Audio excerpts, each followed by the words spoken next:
చూస్ Country Delight, live better. ఇప్పుడే Country Delight app ని download చేసుకోండి.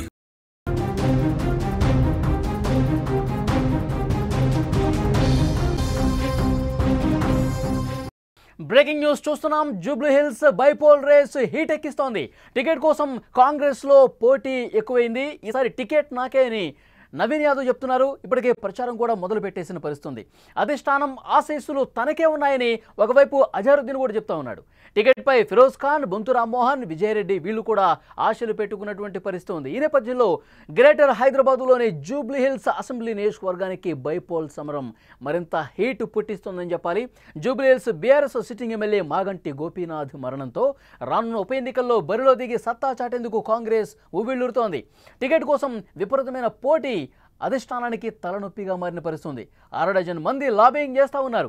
జూబ్లీహిల్స్లో పేరొందిన చిన్న శ్రీశైలం యాదవ్ కుమారుడు నవీన్ యాదవ్ ఈసారి బరిలో దిగేందుకు ఉత్సాహం కనబరుస్తున్నారు. ప్రయత్నించడమే కాదు, టికెట్ కూడా తనదే అంటూ కాన్ఫిడెన్స్తో ముందుకు పోతా ఉన్నారు. ప్రచారం కూడా స్టార్ట్ చేసేశారు. తన అనుచర వర్గంతో నియోజకవర్గంలో తిరిగేస్తున్నటువంటి పరిస్థితుంది. మరి నవీన్ యాదవ్కు టికెట్ దక్కుతుందా? అధిష్టానం ఆలోచన ఏంటి? రేసులో ఉన్న వాళ్ళలో ఎవరికి ఎక్కువగా ఛాన్స్ ఉంది? ఇక బీఆర్ఎస్ పరిస్థితి ఏంటి? దీని గురించి మనం కొంత లోతుగా డిస్కస్ చేసే ప్రయత్నం చేద్దాం. న్యూస్ రూమ్ నుంచి సీనియర్ జర్నలిస్ట్ విజయ్ లైవ్లో సిద్ధంగా ఉన్నారు. విజయ్, జూబ్లీహిల్స్ బైపోల్కి సంబంధించి ఒక ఉత్కంఠ పరిస్థితి అయితే కనిపిస్తుంది. మాగంటి గోపీనాథ్ మరణం తర్వాత ఉప ఎన్నిక జరగబోతుంది. 2 పార్టీలు, కాంగ్రెస్, ప్రతిపక్షం బీఆర్ఎస్ చాలా హోప్స్ పెట్టుకున్నాయి. గెలిస్తే మరింత ఉత్సాహంతో వచ్చే ఎన్నికలకు వెళ్ళాలని చెప్పి బీఆర్ఎస్ చూస్తుంది. ఒకవేళ ఓడిపోతే కాంగ్రెస్ పార్టీ విషయానికి వస్తే ఆ పార్టీకి సంబంధించి ప్రభుత్వం మీద కొంత మసగబారే పరిస్థితి ఉంటుంది, ఇంకా డీలా పడే పరిస్థితి ఉంటుంది. కాబట్టి 2 పార్టీలు కూడా చాలా అంటే చాలా సీరియస్గా ఈ ఉప ఎన్నికని తీసుకునే అవకాశం కనిపిస్తుంది. సో లేటెస్ట్గా మీ దగ్గర ఉన్న ఇన్ఫర్మేషన్ ఏంటి? ఉప ఎన్నికకు సంబంధించి ఆయా పార్టీలు ఏం చెప్తా ఉన్నాయి? ఎస్ వల్లి, అంటే తెలంగాణలో ఉన్నటువంటి ముఖ్యమైన నియోజకవర్గాల్లో, ముఖ్యంగా గ్రేటర్ హైదరాబాద్ పరిధిలో ఉన్నటువంటి కీలక నియోజకవర్గాల్లో అత్యంత కీలకమైనటువంటి నియోజకవర్గం అసెంబ్లీ స్థానం జూబ్లీ హిల్స్.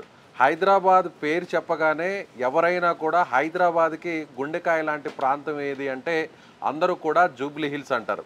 అలాగే సంపన్నులు కావచ్చు, అలాగే వివిఐపీలు కావచ్చు, అలాగే సినిమాకు సంబంధించినటువంటి ప్రముఖులు కావచ్చు, వ్యాపారవేత్తలు కావచ్చు, ఇలా మొత్తం ఎవరైతే ప్రముఖులు ఉంటున్నారో వాళ్ళందరూ కూడా నివాసాలు ఉండేటువంటి స్థానం జూబ్లీ హిల్స్.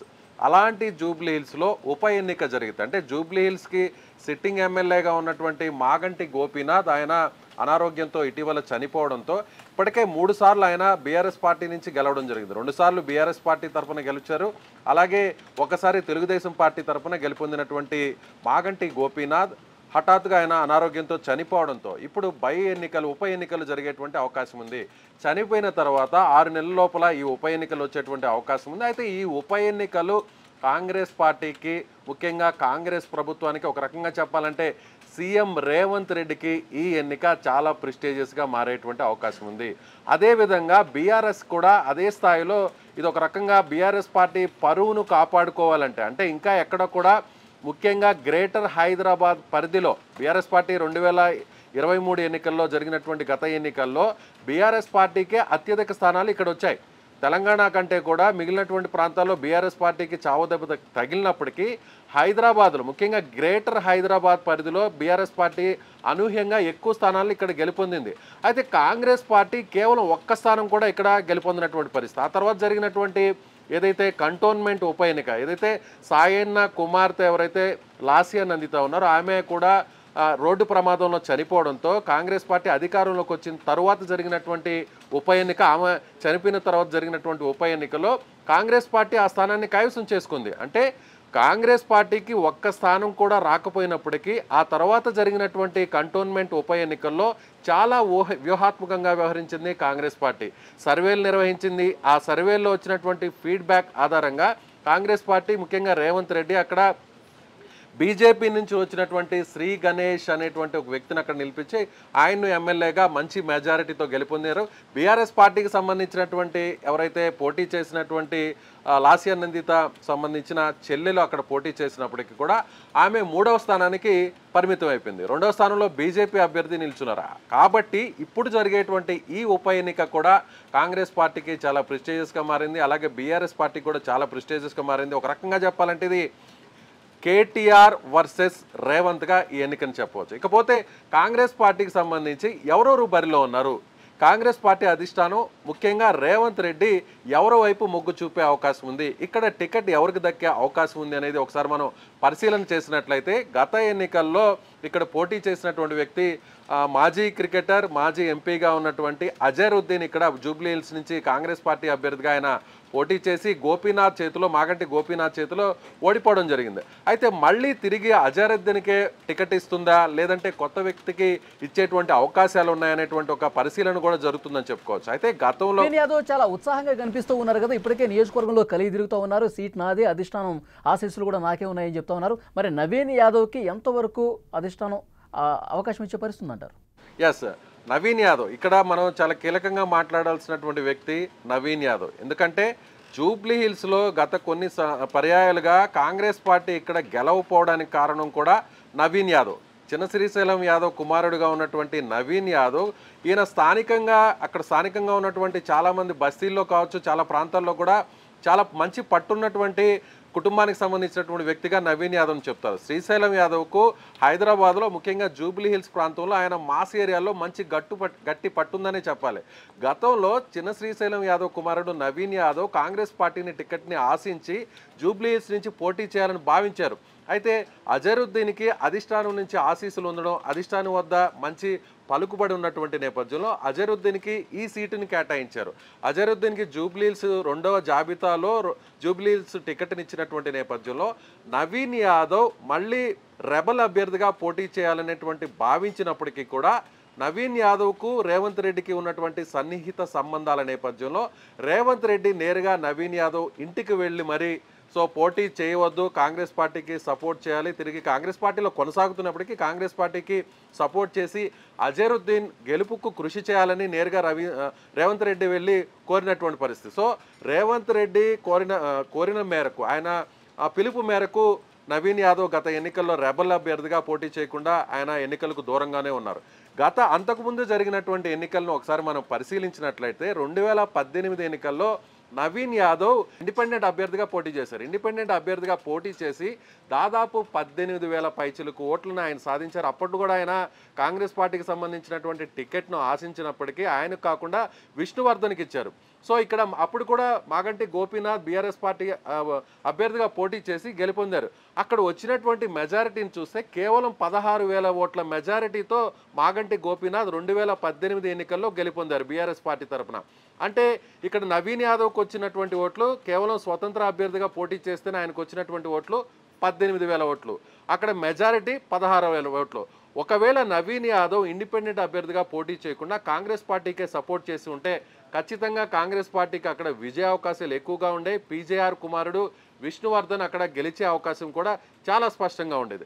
అంతకుముందు ఎన్నికల్ని మనం ఒకసారి పరిశీలించినట్లయితే 2014 ఎన్నికల్లో జరిగినటువంటి ఎన్నికలను ఒకసారి మనం పరిశీలన చేసినట్లయితే అప్పుడు కూడా టీడీపీ అభ్యర్థిగా మాగంటి గోపీనాథ్ పోటీ చేశారు. అయితే కాంగ్రెస్ పార్టీ టికెట్ని అప్పుడు ఆశించినటువంటి నవీన్ యాదవ్కు అప్పుడు కూడా కాంగ్రెస్ పార్టీ టికెట్ ఇవ్వకపోవడంతో అప్పుడు కూడా విష్ణువర్ధనే పోటీ చేయడంతో నవీన్ యాదవ్ చివరి నిమిషంలో ఎంఐఎం పార్టీ తరఫున ఆయన పోటీ చేశారు.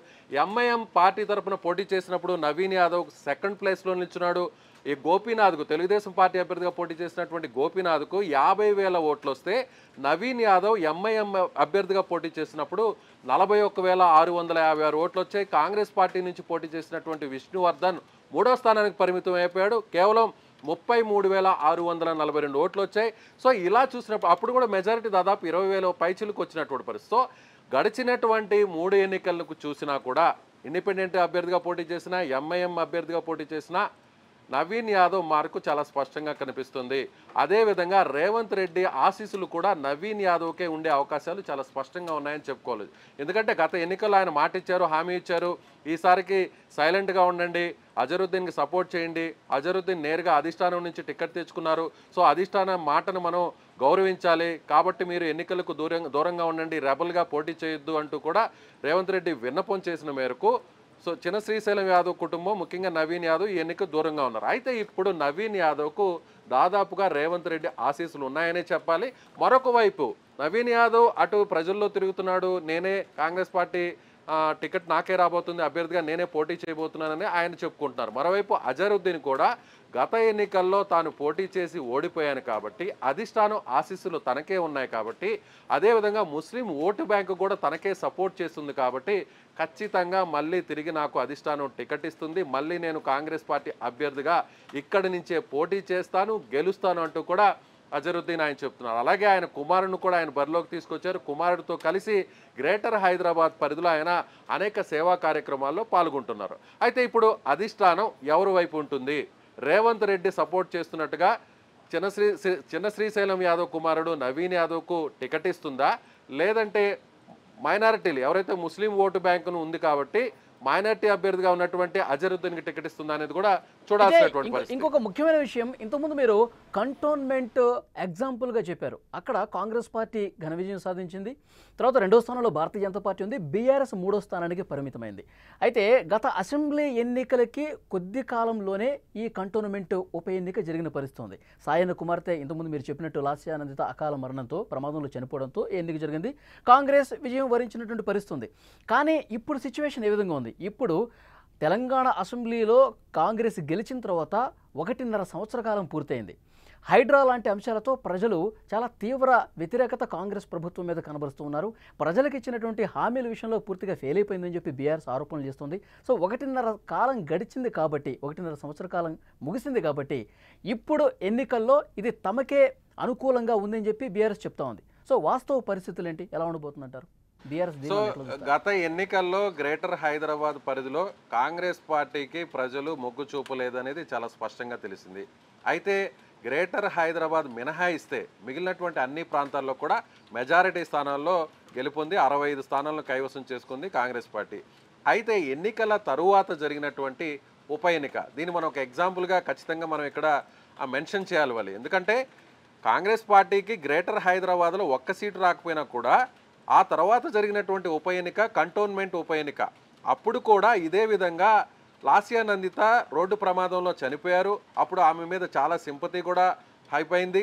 సో ఖచ్చితంగా లాస్యానందిత కుటుంబానికే మళ్ళీ టికెట్ ఇస్తే సింపతితో ఖచ్చితంగా మళ్ళీ బీఆర్ఎస్ పార్టీ గెలుపొందుతుందని బీఆర్ఎస్ పార్టీ అధిష్టానం భావించింది. కానీ అనూహ్యంగా ఏదైతే శ్రీ గణేష్ అనేటువంటి వ్యక్తిని తీసుకొచ్చి, ఆయన కొత్త వ్యక్తి అయినప్పటికీ కూడా బీజేపీ నుంచి వచ్చినటువంటి వ్యక్తికి అయినప్పటికీ కూడా ఆయనకు లోకల్గా ఉన్నటువంటి పట్టు నేపథ్యంలో కాంగ్రెస్ అధిష్టానం కావచ్చు, ముఖ్యమంత్రి రేవంత్ రెడ్డి కావచ్చు, ఆయనకు టికెట్ ఇచ్చి అక్కడ పోటీ చేసి ఈ ఎన్నికను చాలా సీరియస్గా తీసుకున్నారు. ఎందుకంటే గ్రేటర్ హైదరాబాద్లో కాంగ్రెస్ పార్టీ వైపు ఇక్కడ ఉన్నటువంటి ఓటర్లు ప్రజలు మెల్లగా అటువైపు మొగ్గు చూపుతున్నారు అనేటువంటి ఒక మెసేజ్ను పంపించాలనేటువంటి ఉద్దేశంతో చాలా సీరియస్గా తీసుకునింది కాంగ్రెస్ పార్టీ అధిష్టానం, అలాగే ముఖ్యమంత్రి రేవంత్ రెడ్డి ఆయన టీం. సో అలా ఎన్నిక జరిగినటువంటి నేపథ్యంలో ఎక్కడ సింపతి వర్కౌట్ అవ్వలేదు. కనీసం సెకండ్ ప్లేస్లో కూడా రాలేకపోయింది. బీఆర్ఎస్ పార్టీ అభ్యర్థిగా పోటీ చేసినటువంటి మృతి చెందినటువంటి ఎమ్మెల్యేగా ఉండి మృతి చెందినటువంటి లాస్యానందిత చెల్లెలు ఎవరైతే ఉన్నారో నివేదితకు ఆమెకే టికెట్ ఇచ్చారు. కానీ ఆమె 3వ స్థానానికి పరిమితం అయిపోయింది. మొదటి స్థానంలో గెలిచింది కాంగ్రెస్ పార్టీ, 2వ స్థానంలో అనూహ్యంగా బీజేపీ అక్కడ రావడం జరిగింది. బీజేపీ అభ్యర్థిగా ఉన్నటువంటి వ్యక్తి అక్కడ సెకండ్ ప్లేస్లో నిలిచారు.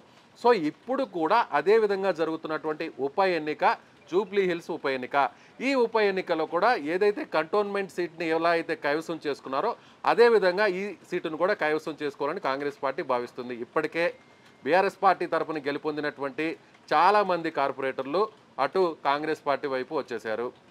ముఖ్యంగా మేయర్ గద్వాల విజయలక్ష్మి కూడా బీఆర్ఎస్ పార్టీ తరఫున మేయర్గా గెలుపొందినప్పటికీ ఆమె కూడా కాంగ్రెస్ పార్టీకి వచ్చేసింది. కాంగ్రెస్ పార్టీలో ఆమె కూడా మారిపోయింది. అదేవిధంగా బీఆర్ఎస్ పార్టీ నుంచి గెలిచినటువంటి దానం నాగేంద్ర కూడా కాంగ్రెస్ పార్టీ వైపు వచ్చేశారు. అలాగే బీఆర్ఎస్ పార్టీలో గెలుపొందినటువంటి మరికొంతమంది ఎమ్మెల్యేలు ఎవరైతే ఉన్నారో వాళ్ళు కూడా కాంగ్రెస్ వైపు చూస్తున్నారు, వాళ్ళు కూడా రేవంత్ రెడ్డితో టచ్లో ఉన్నారు అనేది చాలా స్పష్టంగా తెలుస్తుంది. ఇటీవల గాంధీ విషయం కావచ్చు, మరికొంతమంది ఎమ్మెల్యేలు, ఇవన్నీ కూడా మనం ఒక ఉదాహరణగా చెప్పవచ్చు. అయితే ఇప్పుడు ప్రస్తుతం ఉన్నటువంటి పరిస్థితి చూస్తే చాలా స్పష్టంగా ఇప్పుడు కేటీఆర్ కూడా చాలా సీరియస్గా తీసుకుంటున్నారు. ఎందుకంటే కేటీఆర్ కూడా ఈ ప్రాంతంలో ఆయన నేరుగా ప్రచారం నిర్వహించేటువంటి అవకాశం ఉంది. ఎందుకంటే గ్రేటర్ హైదరాబాద్లో బీఆర్ఎస్కి ఎక్కడా కూడా పట్టు తగ్గలేదు. మొదటి నుంచి కూడా హైదరాబాద్ని అభివృద్ధి చేసింది బీఆర్ఎస్ పార్టీ, టీఆర్ఎస్ పార్టీ. కాబట్టి ఇంకా కూడా తమకు ఎక్కడా కూడా ఓట్ల శాతం తగ్గలేదు. తమకు ఉన్నటువంటి వెళ్ళిపోయినా సరే బీఆర్ఎస్ నుంచి మీరు చెప్తున్నటువంటి బలమైన నాయకులు అందరూ కూడా కాంగ్రెస్ పార్టీకి వెళ్ళిపోయినా క్యాడర్ ఏ విధంగా ఉంది? క్యాడర్ కూడా వెళ్ళిపోయిన పరిస్థితి ఉందా? కింద క్షేత్రస్థాయిలో అక్కడ పనిచేస్తున్నటువంటి కార్యకర్తలు కావచ్చు, స్థానిక ప్రజానీకం కావచ్చు, వీళ్ళందరూ కూడా కాంగ్రెస్ వైపు మొగ్గు చూపే అవకాశం ఉందంటారా మరి? ఖచ్చితంగా. ఎందుకంటే ఏ ఉప ఎన్నికైనా కూడా మొదటి అక్కడ మనం ప్రయారిటీ సింపతి వర్కౌట్ అయితే ఆ ఉప ఎన్నికల్లో అక్కడ పోటీ చేసిన ఆ కుటుంబానికి సంబంధించినటువంటి వ్యక్తులకు టికెట్ ఇస్తే ఖచ్చితంగా అక్కడ ఉన్నటువంటి ఓటర్లు కావచ్చు, కొంతమంది రాజకీయ పార్టీలు కొన్ని చోట్ల పోటీకి కూడా నిలబడినటువంటి పరిస్థితి మన రాష్ట్రాల్లో చూసాం, ఏపీలో కూడా చూసాం, గతంలో కూడా మనం చూసాం. ఎక్కడైనా కూడా ఏ వ్యక్తి అయినా ఎమ్మెల్యే గుండా ఆయన అనారోగ్యంతోనో లేదంటే ప్రమాదవశాత్తు చనిపోతే అక్కడ జరిగినటువంటి ఉప ఎన్నికల్లో మిగిలినటువంటి రాజకీయ పార్టీలు ఆ ఉప ఎన్నికకి దూరంగా ఉంటారు. ఏకగ్రీవంగా కూడా కొన్ని గెలిచినటువంటి సందర్భాలు కూడా ఉన్నాయి. కానీ ఇక్కడ మాత్రం అలా జరిగేటువంటి పరిస్థితి లేదు. ఎందుకంటే ఖచ్చితంగా కాంగ్రెస్ పార్టీకి గ్రేటర్ హైదరాబాద్లో ఖచ్చితంగా సీట్లు చాలా కీలకం. అదేవిధంగా ముఖ్యంగా పంచాయతీ ఎన్నికలు అలాగే స్థానిక సంస్థల ఎన్నికలు రాబోయేటువంటి 3 నెలల్లోనే జరపాలి అని హైకోర్టు కూడా డెసిషన్ నేపథ్యంలో స్థానిక సంస్థల ఎన్నికలకు కాంగ్రెస్ పార్టీ, కాంగ్రెస్ ప్రభుత్వం సన్నాహం అవుతుంది. దానికంటే ముందు ఒకవేళ ఈ ఉప ఎన్నిక వస్తే ఈ ఉప ఎన్నికను గెలుపొందితే దీని ప్రభావం స్థానిక సంస్థల ఎన్నికల మీద పడుతుంది. కాబట్టి అది తనకు కలిసి వచ్చే అవకాశం ఉంది. కాబట్టి ఖచ్చితంగా కాంగ్రెస్ పార్టీ ఫోకస్ పెడుతుంది.